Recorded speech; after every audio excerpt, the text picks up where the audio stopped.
Summary of Good Team, Bad Team, Lead Your People to Go After Big Challenges, Not Each Other by Thurber and Blair Miller. Enjoy the video. Please subscribing to my channel for more great content like this. You'll be notified when I upload new videos.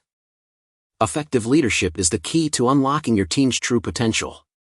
In Good Team, Bad Team, Lead Your People to Go After Big Challenges, Not Each Other, Thurber and Blair Miller provide invaluable insights and strategies to help you navigate the complexities of team dynamics and drive your team towards success. To discover how you can transform your leadership approach and create a high-performing team that tackles challenges head-on.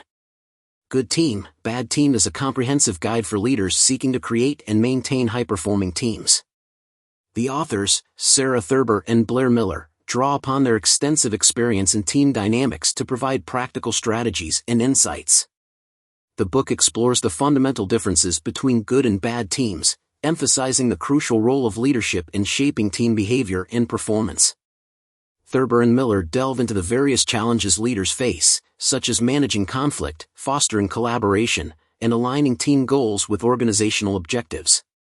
They provide a framework for understanding team dynamics and offer actionable steps to address common pitfalls. The authors stress the importance of effective communication, trust building, and creating a positive team culture. Throughout the book, readers are presented with real-world examples and case studies that illustrate the principles discussed. The authors also include practical exercises and assessments to help leaders apply the concepts to their own teams. Good Team, Bad Team serves as a valuable resource for leaders at all levels, providing them with the tools and knowledge necessary to cultivate a team that thrives in the face of challenges. Introduction: Uncover secrets to forging high-performing, cohesive teams. Good Team, Bad Team provides a powerful guide to transforming team dynamics and performance. Discover how to leverage thinking preferences, foster trust, and build a shared purpose to unlock your team's full potential. Get ready to elevate collaboration and achieve remarkable results. Have you ever been part of a team that just couldn't seem to click? Where misunderstandings were rife, tensions were high, and progress felt like an uphill battle? Or, conversely, have you had the pleasure of working with a group that hummed like a well-oiled machine, where diverse perspectives aligned toward a common goal and incredible results seemed almost effortless? What sets these two experiences apart? In this summary, we'll dive into the key factors that distinguish high-performing teams from those that struggle. You'll gain insights into how to harness the power of thinking preferences, clarify your team's purpose, build trust, and master the art of problem-solving. Armed with these tools, you'll be equipped to transform a group of individuals into a true team, one that can navigate even the toughest challenges with resilience and grace. Whether you're a seasoned leader or just starting out, these lessons will help you unlock the full potential of your team and achieve goals you never thought possible. Cognitive diversity unlocks team potential. Have you ever found yourself mystified by the way a colleague approaches a problem? You might think their strategy is slow, or scattered, or just plain wrong. But here's the thing, chances are, they're thinking the exact same thing about you. It turns out that we all have measurable differences in the way we like to solve problems. These are called thinking preferences.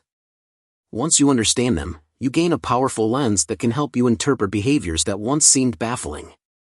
According to research by Gerard Puccio at SUNY Buffalo, there are 4 main thinking preferences that people tend toward when tackling a challenge: clarifying, ideating, developing, and implementing.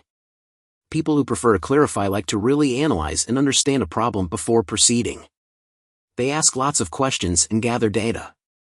In contrast, those who prefer to ideate want to explore possibilities and generate ideas right away. People with a preference to develop like to compare options and craft detailed solutions. And those who prefer to implement want to spring into action and get things done. Most of us have 1 or 2 dominant preferences. And we tend to assume everyone else thinks the same way we do. So when a colleague takes a radically different approach, we're often quick to label it as wrong or problematic, rather than simply different.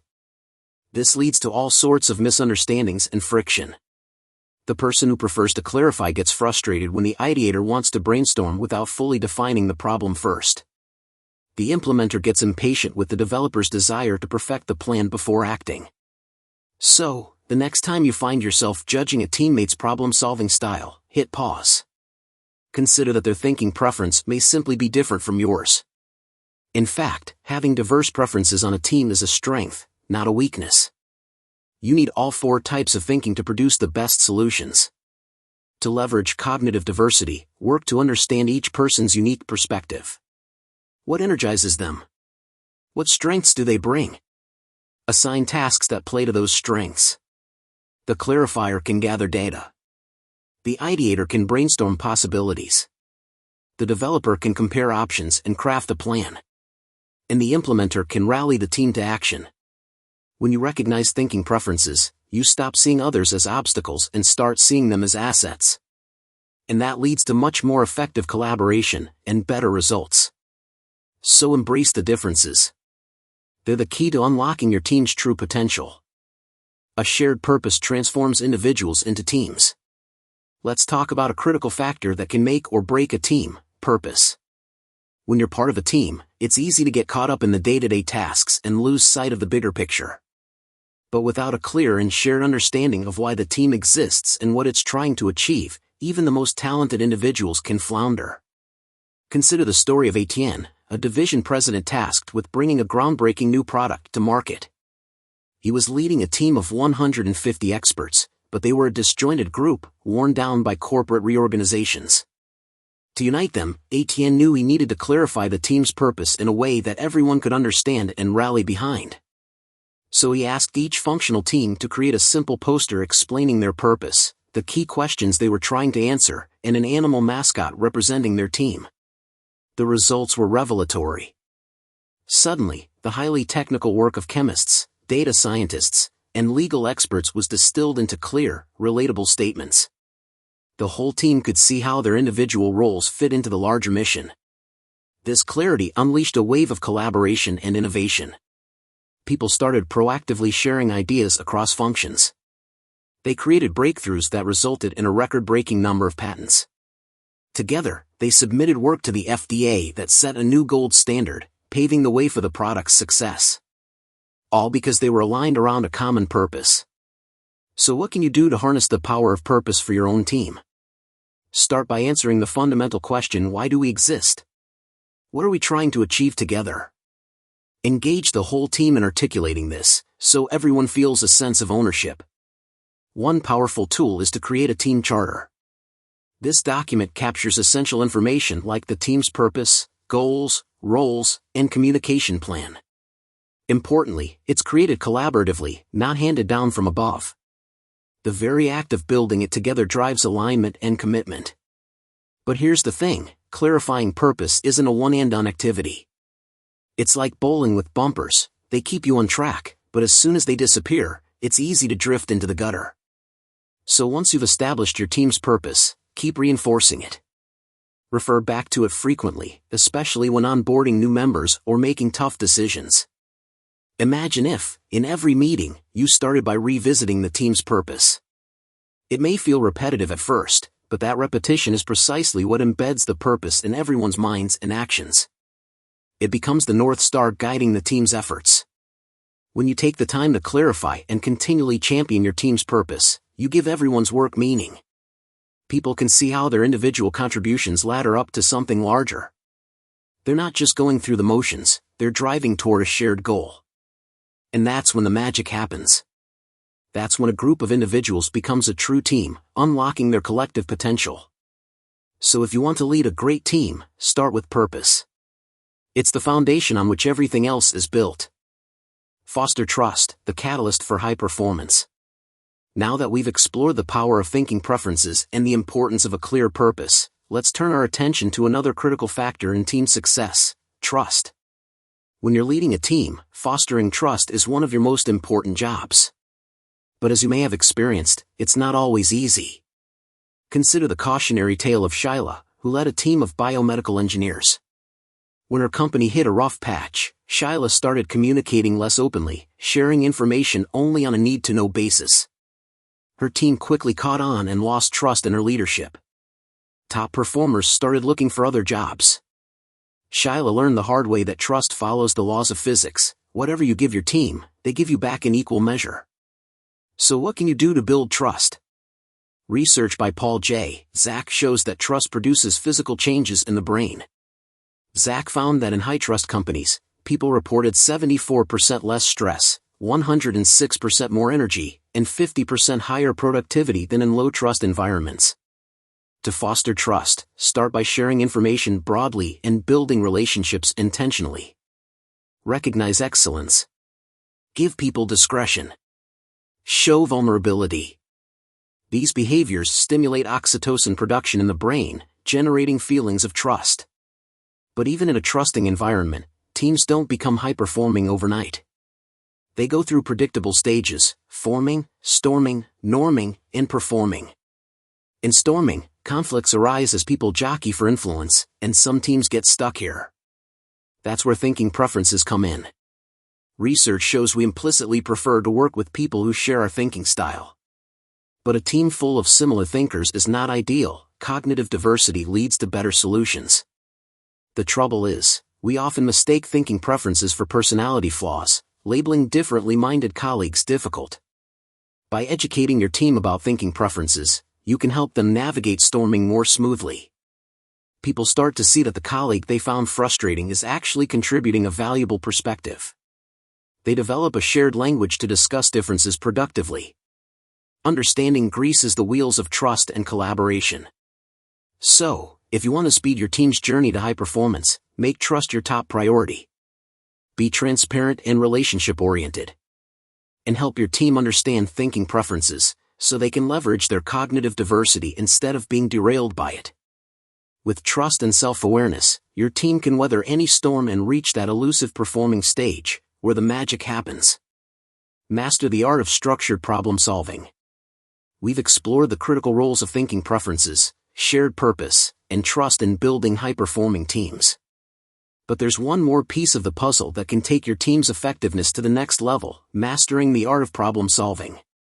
In today's work world, the challenges we face are becoming increasingly complex. Gone are the days when a simple brainstorming session could yield a clear solution. Now, we're grappling with multifaceted problems that require a more structured, strategic approach. That's where having a robust problem-solving process comes in. By equipping your team with a shared framework for tackling challenges, you can channel their diverse thinking styles and expertise toward finding truly innovative solutions. At the heart of effective problem-solving are again the four key concepts: clarifying, ideating, developing, and implementing. Clarifying involves understanding deeply the problem at hand. Ideating is about generating a wide range of potential solutions. Developing means refining and optimizing those solutions. And implementing is about bringing the chosen solution to life. Interestingly, if you look under the hood of various popular problem-solving methods like design thinking, Lean Six Sigma, or Agile, you'll find these same four thinking skills powering the engine. They may use different terminology or emphasize certain stages more than others, but the core elements are the same. So, how can you harness the power of this problem-solving framework for your own team? Start by getting everyone on the same page. Introduce the four thinking skills and explain how they fit into the problem-solving process. This shared language will help team members understand each other's contributions and smooth out collaboration. Next, make sure you're allocating adequate time and resources to each stage of problem-solving.